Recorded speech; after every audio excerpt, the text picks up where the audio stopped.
You're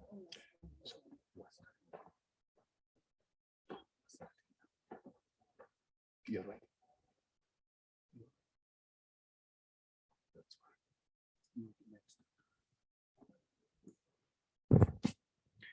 Good afternoon, once again, ladies and gentlemen. My name is Dr. Dennis Signolo, the Africa Director of Education International, the global organization of teachers. Welcome to this very important session. And in this session, we would like to hear from the three groups that have been looking at the findings and looking at their policy implications as well. I would also like to extend a special welcome to everyone who is following us online. We hope all of us are eager to get to hear from the rapporteurs of the groups. But before I call upon the rapporteurs, allow me to recall that over the past 3 days, we have looked at research evidence, we have discussed country and partner experiences, we have looked at examples of innovations from across the continent. We've also discussed the policy implications of the various studies and evidence shared during this symposium. As I've already indicated, the purpose of this very important session is actually to get to reflect together on the policy implications of the evidence that we have shared during this symposium. Ladies and gentlemen, robust data and research evidence are critical for effective policymaking and educational planning. Without evidence, you are merely expressing an opinion. I repeat, without evidence, you are merely expressing an opinion.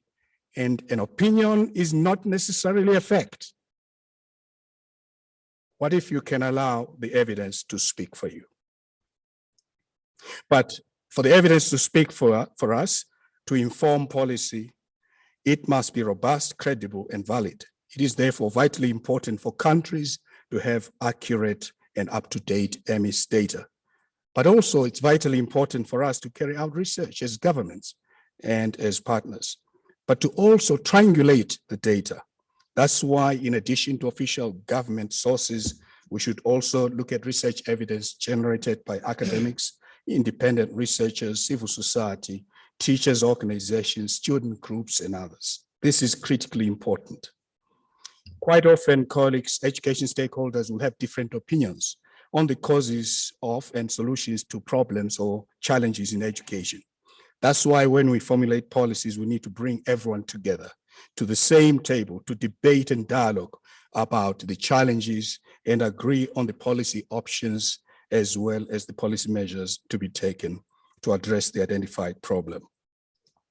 That's why as Education International, we've been calling on governments in particular, as well as all the key partners in education to involve teacher unions in education policymaking. That's why as Education International, we've carried out research. We have an ongoing study now on school infrastructure in Africa. We've done studies on the impact of COVID-19 on education. We are finalizing a study on the impact of privatization and commercialization of education. We'll be happy to share this with you. With these few words, allow me then to call upon our rapporteurs. Each rapporteur, because of time, some of you have been whispering to me as your moderator to say, please make sure you move a little bit faster and give us time to have a little glance of the city. I can tell you it came from several people.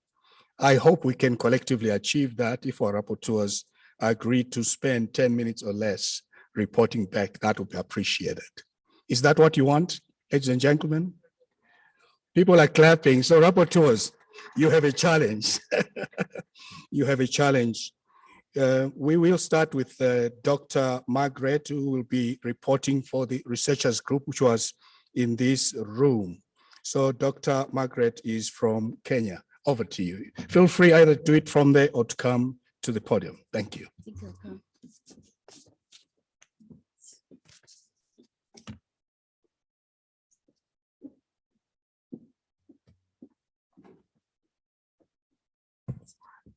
Good afternoon once again. Yeah, good afternoon. I'm very pleased to present what we deliberated on as researchers in this room.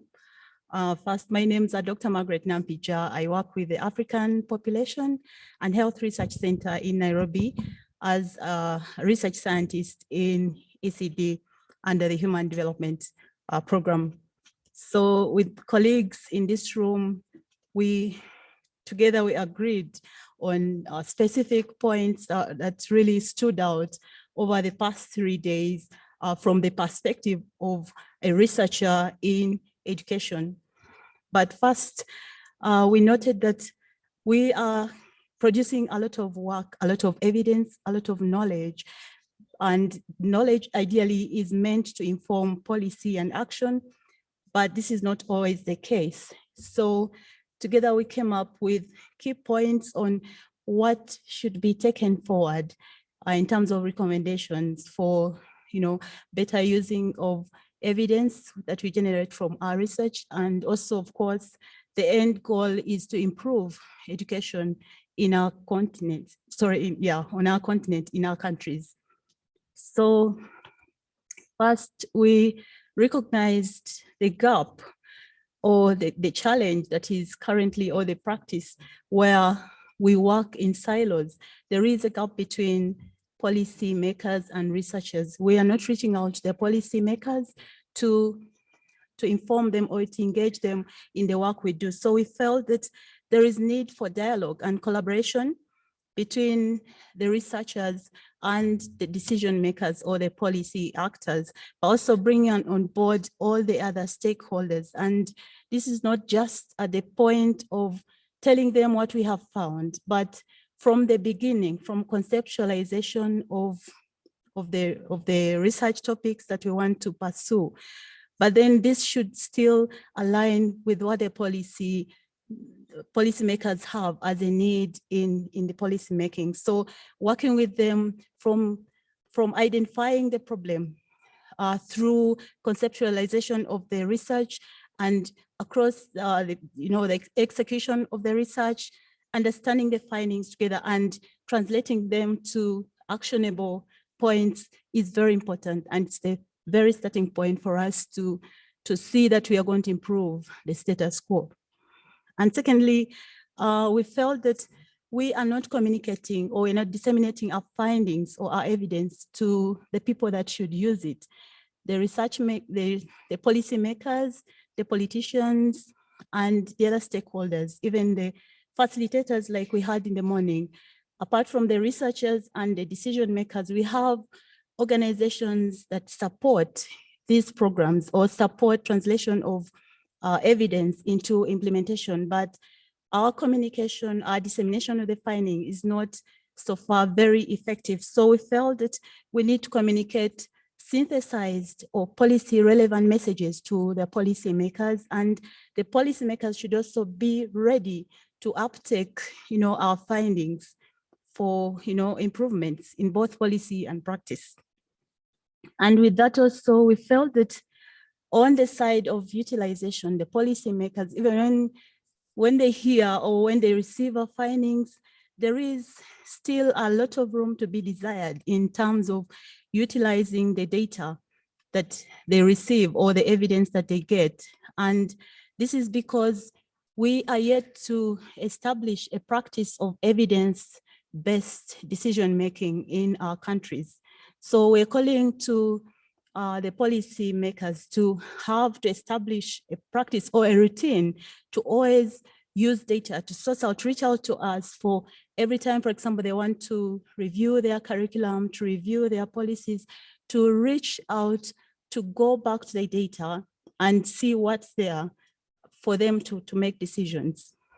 And thirdly, again, speaking to that, we felt that there is a need for triangulation, a shift from one-way traffic of generating evidence and using it to an approach or a triangulation approach where we engage all the stakeholders, we bring them on board, we use a participatory approach in identifying a problem and generating solutions and supporting the implementation of it, including the researchers, the policy makers, the facilitators, and the users in this case, the parents, the teachers, the students, the learners. And we also felt that governments or policymakers should commit to financing research, including, projects or research itself, also supporting capacity building in our countries. A lot of the capacity building for research is being funded by external funders. We need internal funding to address the kind of questions that we feel that are issues in our country. Sometimes what the funder actually has an agenda for research is not necessarily the problems that we have in our education system. So we need our countries to finance research that will speak to our issues. And also aligned to that, we felt that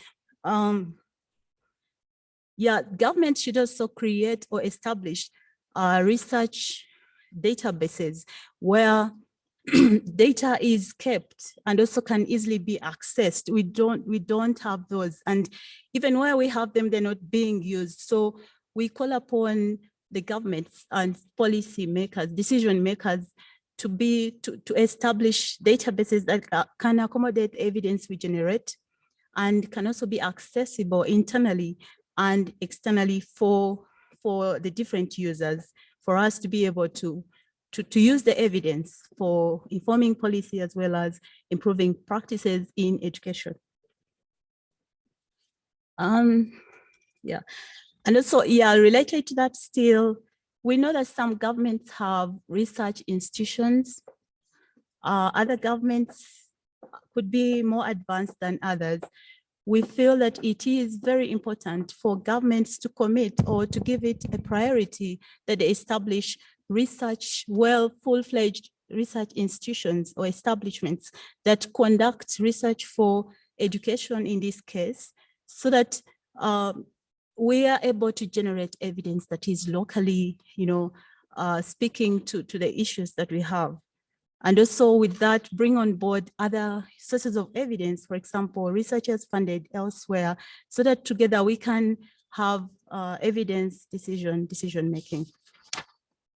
And that was generally the things that cut across, but then we picked out specific innovations that stood out for us. A good example was innovations, for example, the data must speak approach, where some of our colleagues emphasized that it's not enough to just collect data all the time, especially in the schools. They keep collecting data and that is sent to the ministry, but nothing comes back, or they don't even use it to inform the decisions they make. So we encourage, or we call upon the policymakers to have a practice of what we call data must speak. They must go back to the data, allow it to inform the decisions they make. And that also speaks to what I said earlier, establishing a database that is active and also have ongoing action-based research. This is where we need to collect data every day to inform the short-term, immediate, and long-term decisions that we want to make. Without taking so much time, please. Okay, just one or two more innovations that we felt were also important to take home. In-service teacher training programs have declined generally. Once a teacher is trained, that's it. So we feel that more effort should be, and financing should be committed to providing in-service teacher training to upgrade or to remind themselves of the skills. And an example of this is one of the studies where they talked about learning through play. This is taught, but it needs to be rubbed in more and again. And this can really take advantage of in-service teacher training. So these were a few examples, and I'll not go without talking about the Women in Learning program, where this highlights a gender difference in terms of education delivery, where we saw this morning that schools that were headed by women tended to perform better than schools that were headed by gents, and also classrooms that were being taught by female teachers performed better than those, that was on the general, those that were being taught by males. So there are gender differences, and the positive deviant approach, one of our researchers mentioned this morning. Yes, thank you very much. Thank you very much. Carry forward. Thank you. Thank you. Let's give a hand to the researchers group. Thank you so much. Yes, nothing will be lost. All the recommendations will be captured in the report. Thank you so much.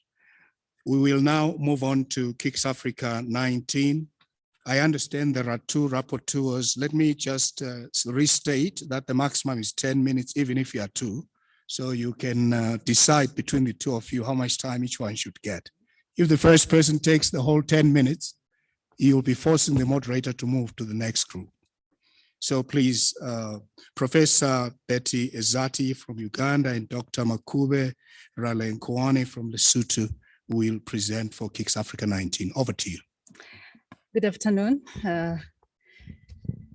Once again, we're presenting for KICS 19, and we're two, like has been said. And I start off by presenting the key takeaways that was deliberated upon by the policymakers. We're in room 3. And some of the key things that will be taken away by the policymakers include the fact that there's still very low research output. Next slide. Go to the next slide. Very low research output at just 1%. And also the fact that the credibility of policy and decision-making is still being questioned. Please go on. Yeah, there. And the second thing is that the volume of research output from universities is high, and yet it's not being used. That also came out in the researchers' room. There's also reluctance to take advantage of research platforms conducted annually and biannually. And so there was a feeling that research is actually being conducted. For example, in this conference, we've had research findings presented, and yet there's low utilization. Another take home is there's need for continuous rethinking and reinventing education, social dialogue, as well as education process. And the fourth one is the issue of key stakeholder involvement. And this includes the parents, it includes the teachers organization, it includes the teachers themselves as frontline workers, it includes the policymakers, because it's them that will take up the research and ensure that it's scaled to the different levels where it's expected to be scaled, as well as issues of sustainability. And then the other take home is the issue of diversification of teaching to take care of emergencies so that we don't go back to the COVID situation. And so the use of blended learning in both formal and out of school learners was considered an important thing to take home in the different countries. The other thing is, next slide. There was a thinking that when you have research, you have data, you have adequate financing, and you have good networking, then you will actually have quality learning outcomes. That is what was coming out in our group as a key takeaway. Econometric model of measuring learning loss was considered important and something that the countries think they should take up. African University of Transformation is an institution that the group thought should actually serve the whole African continent in as far as transformation of education is concerned. The issue of low budget, 1% only. And so the group thinks there's need for more commitment to actually fund research, because Council of Ministers did approve that 1% of the budget should go into research. So this also came up in our group. And service delivery for inclusive education is still low. It was recognized. And there's a call to double efforts in addressing the needs of learners with special needs for improved inclusivity. Integration of ICT in education management, and as well as the use of research evidence in policy decision processes. So the focus also it's suggested that should be on the pre-service teachers so that the use of ICT in schools is enhanced. So those were the key takeaways from the policymakers who are in group 3. And now we move on to present the commitment that we made in room 3. And I call my colleague to come and do that. Thank you.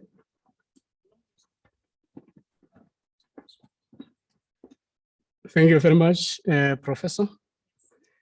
In the light of the foregoing, we as KICS Africa Hub 19, working in collaboration with our colleagues, KICS Africa Hub 2021, and in consultation of policymakers, institutions of higher learning in our localities, teachers, NGOs, civil society groups, we commit to the following.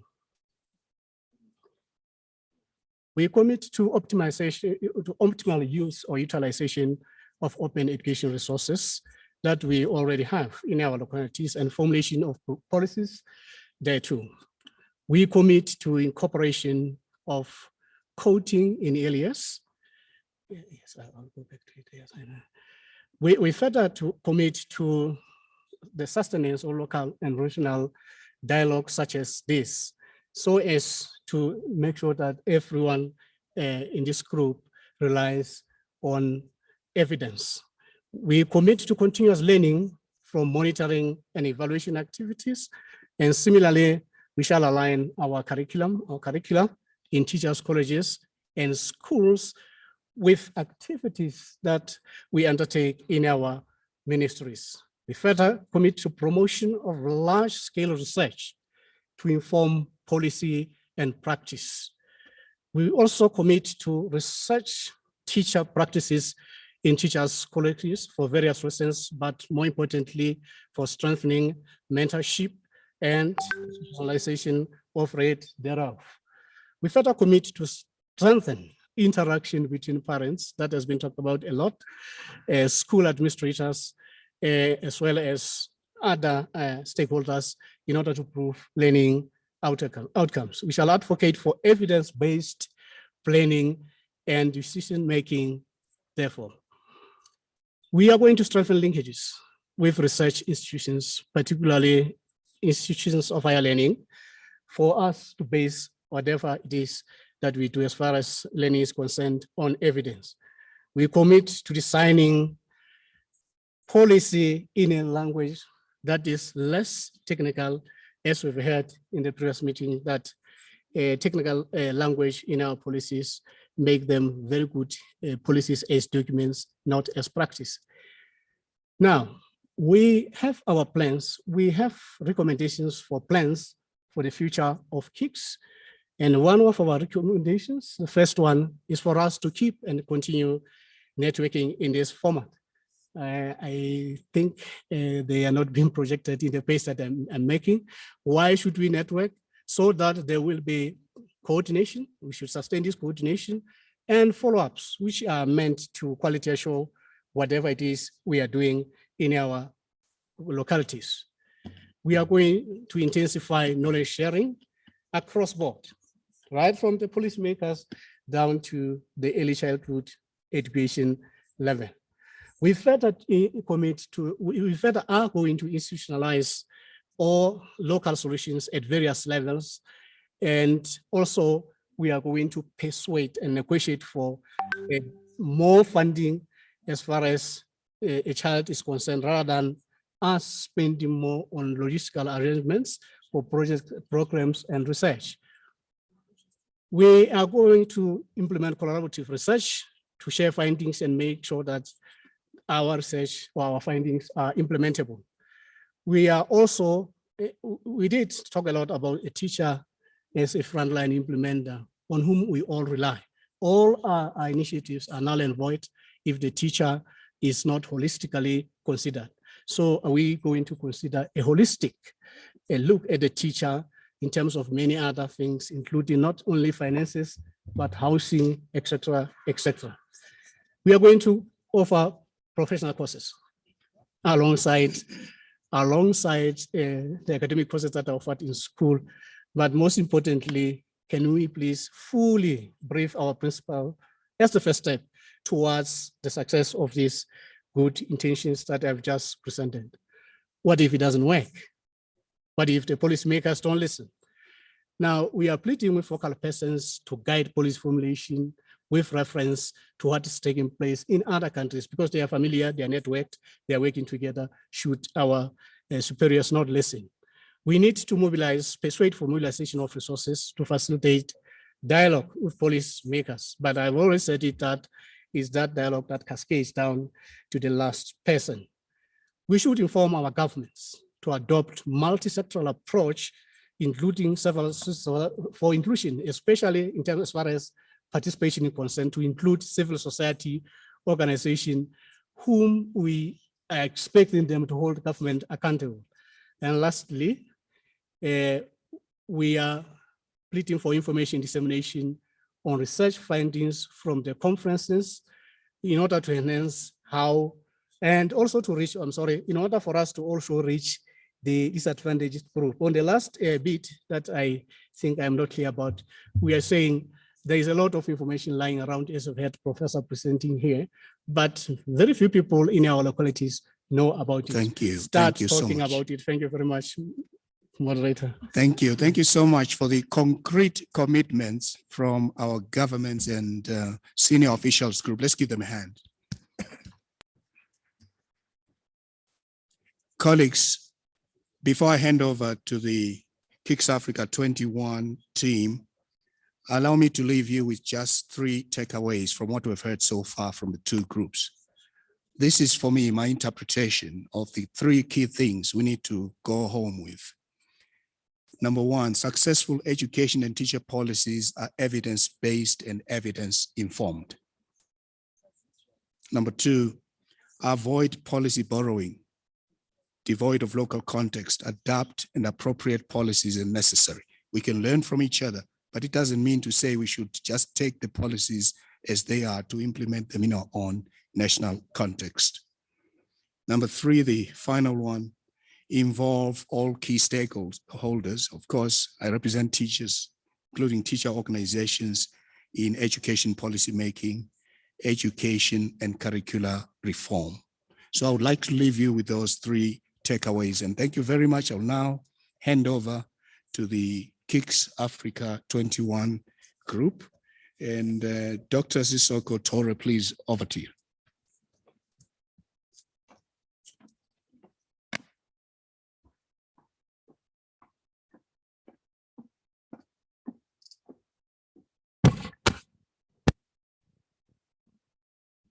Merci.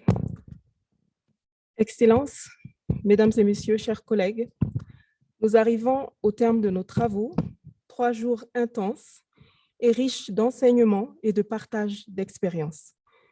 Tout au long de ces 3 journées, nous avons pu écouter des messages forts, mais aussi des discussions entre chercheurs et responsables des ministères de l'Éducation. Nous avons eu pleinement l'occasion d'approfondir la réflexion sur la pertinence et la nécessité de créer cette synergie et ce lien entre le monde universitaire et les ministères de l'Éducation. La dernière séance a permis de capitaliser sur les différentes sessions et nous sommes sortis avec des recommandations que les différents rapporteurs du Hub Kicks Afrique 21 vont vous présenter. Je voudrais inviter le professeur Nian à prendre la parole pour la modération. Je vous remercie.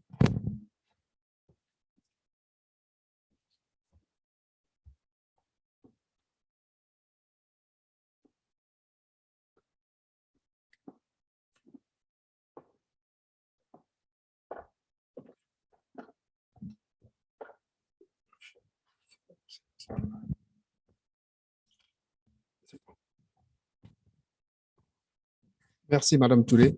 Bonjour, rebonjour tout le monde.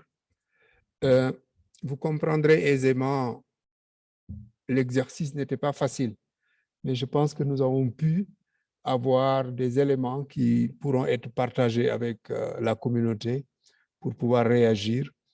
Bon, il ne s'agit pas de rapports élaborés in fine, mais des éléments simplement qu'on va partager avec vous, comme les collègues de KIX Afrique 19 l'ont fait.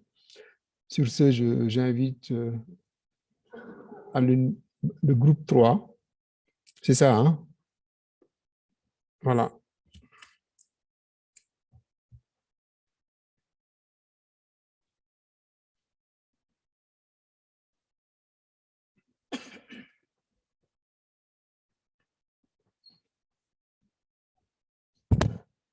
Mesdames et messieurs, à vos rangs et titres, bonjour. Je suis mandaté par le groupe 3 pour partager le rapport sur les implications pour l'élaboration des politiques nationales au niveau de la table ronde numéro 3 pour les chercheurs des deux pôles, KIX Afrique 19 et KIX Afrique 21. Le rapport est structuré autour de 3 grands points. Dans un premier temps, nous allons partager les actions que nous recommandons aux décideurs.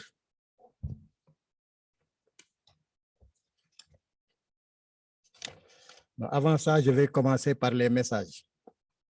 Les messages découlant des innovations et des bonnes pratiques qui améliorent avec succès les résultats d'apprentissage des élèves. Au niveau de notre atelier, c'était très dynamique. Il y a eu une bonne participation des acteurs, pays, et nous avons retenu quelques messages que je vais lire. Une bonne diffusion des résultats de la recherche est importante pour améliorer les résultats d'apprentissage des élèves. Pour valoriser la recherche, il serait intéressant de s'assurer de sa pertinence et de son opportunité. Une façon de dire que la recherche doit répondre aux préoccupations des systèmes. La mise en place d'une mémoire institutionnelle est une condition pour sécuriser les résultats de la recherche. Dans nos pays, il y a beaucoup de recherche, mais il y a également beaucoup de pertes. Et avec le renouvellement des équipes, il est bon d'avoir une mémoire institutionnelle qui va garantir la continuité. Le deuxième point, comment ces innovations et bonnes pratiques contribuent à garantir l'équité et l'inclusion. Au niveau de notre groupe, nous considérons que l'alignement des objets de recherche aux préoccupations des pays peut impulser les résultats d'apprentissage. Dans nos référentiels en matière de politique éducative de nos différents pays, l'équité et l'inclusion figurent en bonne place. Donc, si on assure l'alignement, c'est des questions qui pourraient être prises en charge. Quelles sont les actions que nous recommandons aux décideurs? Nous avons retenu 6 actions. 1. Importance du dialogue entre décideurs politiques et chercheurs. Et c'est ce dialogue qui peut permettre de garantir l'alignement, mais qui aussi peut permettre de contractualiser avec les universités pour éviter que les universités mènent des démarches parallèles au ministère. Il faut qu'il y ait une articulation. Et ce dialogue peut aussi permettre une implémentation des résultats de la recherche. 2. Dissémination des résultats de la recherche à temps. Donc, il est bon de faire le partage des résultats dans les délais. Plus ça dure, moins ça va être pertinent pour les pays. Et le groupe a suggéré de mettre en place une plateforme numérique. 3. Éviter de politiser les données pour asseoir la culture de la qualité.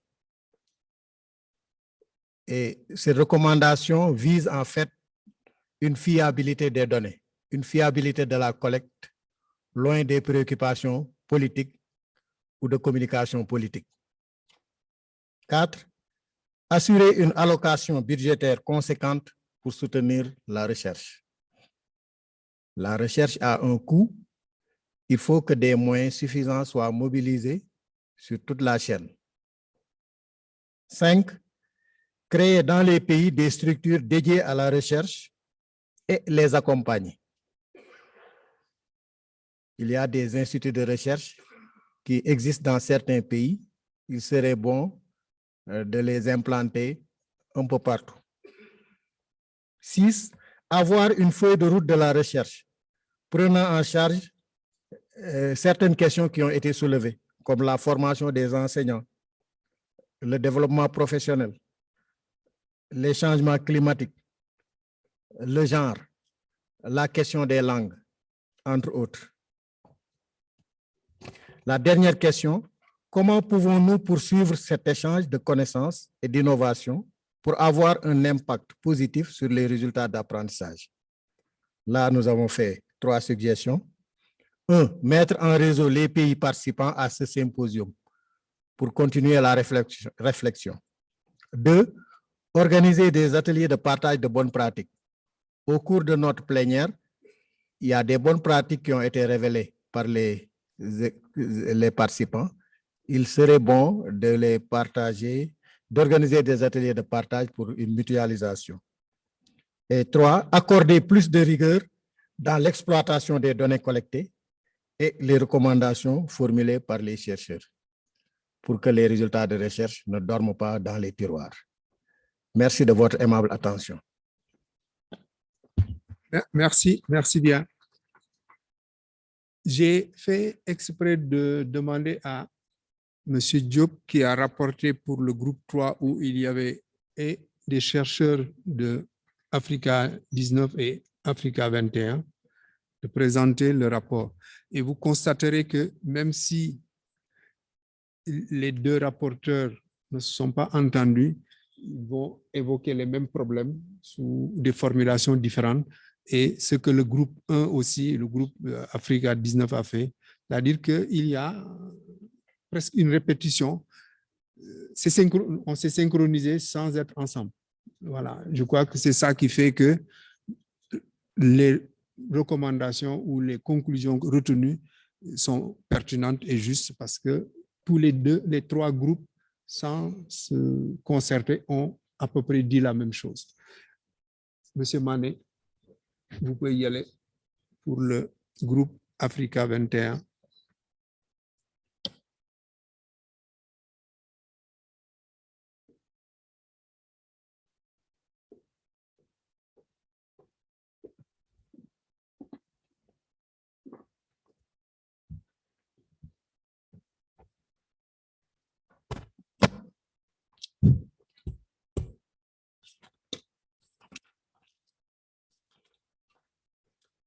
Alors, bonjour.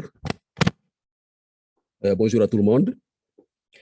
Bon, ce que je vais présenter, il ne s'agit pas d'un rapport, il s'agit de points qu'on a retenus. Puisque comme monsieur le professeur Niang vient de dire, mon collègue qui m'a précédé, il a presque ramassé les discussions qu'on a eues et les points communs. Sous les sessions qu'on a eues tout à l'heure, on a vu que les participants ont été unanimes sur l'importance de cet événement pour les biens, pour le développement de nos systèmes éducatifs et surtout pour l'amélioration des apprentissages dans nos systèmes éducatifs. C'est pourquoi ils sont unanimes de l'importance de cet événement. Ils ont salué la qualité d'organisation. Ils ont remercié les organisateurs aussi. Ils ont salué les chercheurs qui ont fait des présentations de recherche pendant cet événement et qu'ils encouragent la production d'informations pour les besoins de nos systèmes éducatifs.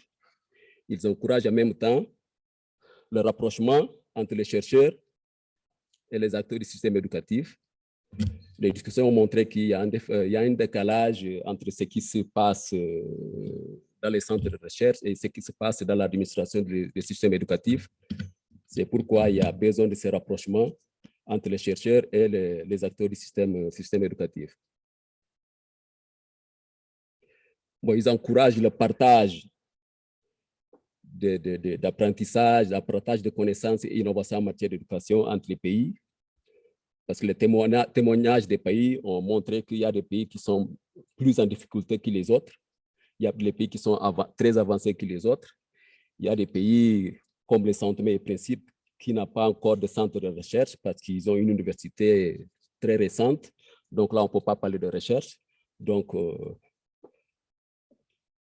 en partageant les résultats de recherche, ça pourra aider les pays qui sont encore dans la phase initiale d'améliorer ces institutions de recherche.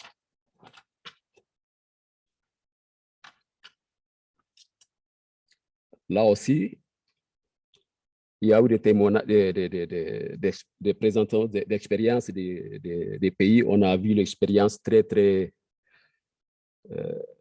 importante du Togo en matière de recherche en éducation.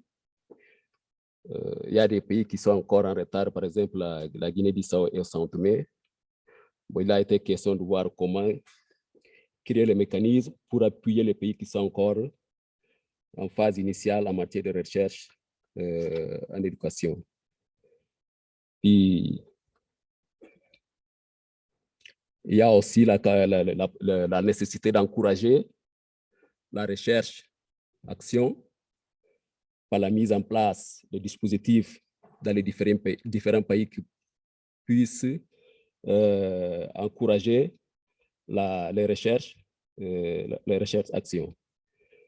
Puis, faire des recommandations très fortes, recommandations à l'endroit des États, à l'endroit de nos partenaires, par exemple la Confémen, Partenariat mondial pour l'éducation, la francophonie et EUF, pour que vraiment les difficultés auxquelles les pays font face, que ces difficultés-là soient prises au sérieux et trouver les moyens pour aider ces pays-là pour avancer. Voilà en quelques mots, parce que mon collègue qui m'a précédé a presque dit tous les points, c'est qu'on a retenu, qu'on va ensuite développer pour présenter un document à peu près qui ramasse tout qui reflète tout ce qui a été dit pendant la séance. Okay, merci. Merci bien, Mané.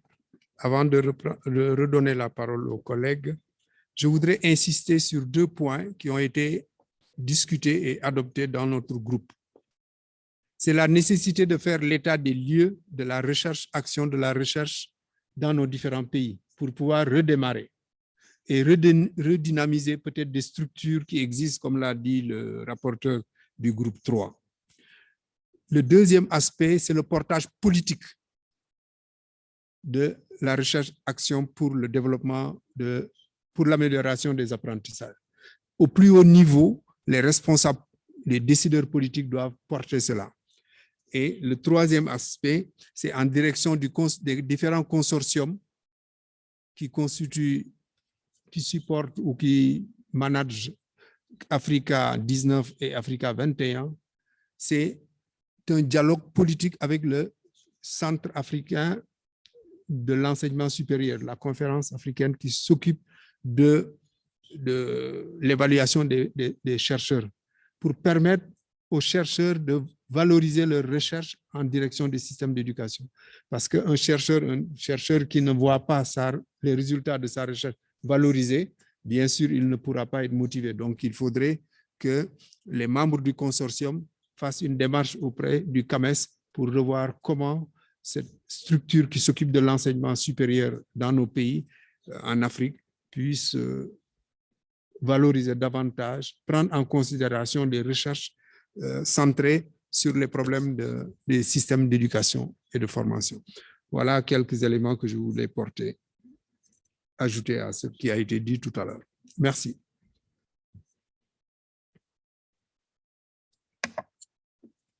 Yes, thank you very much, Dr. Boubacar. So, colleagues, ladies and gentlemen, there was provision on the program for additional inputs from the floor. Given the time factor, let me just check with you. Are you okay if we end this session here? But if there's something missed from any of the groups which you think this should definitely be taken into account to take research forward, but more importantly, actually, for research evidence to inform policy in Africa, put up your hand. Just one opportunity, something missing, not an explanation of what we've covered. Something missing, anything. Okay. I don't see any hand. Okay, thank you so much. So we will end this session here. And a big thank you again to our rapporteurs. I believe, Secretariat, we are now moving to the last session, which is closing. So thank you so much. Thank you.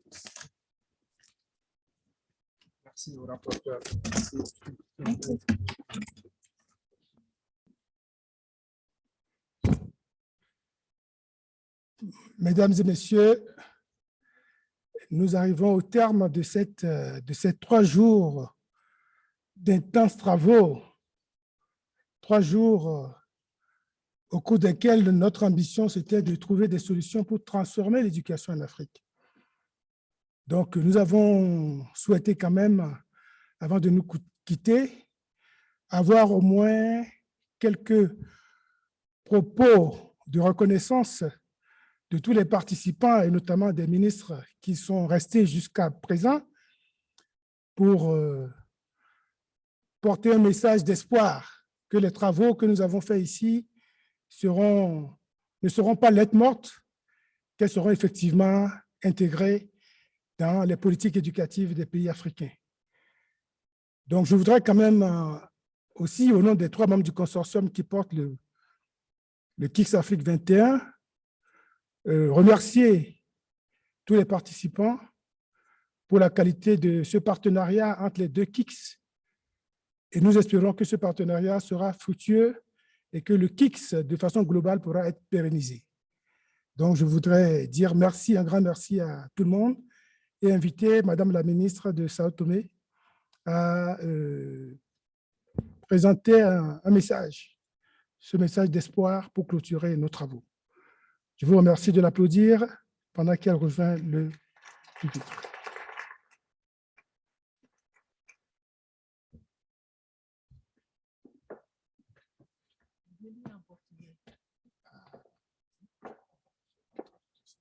Ah, il n'y a pas de traducteur.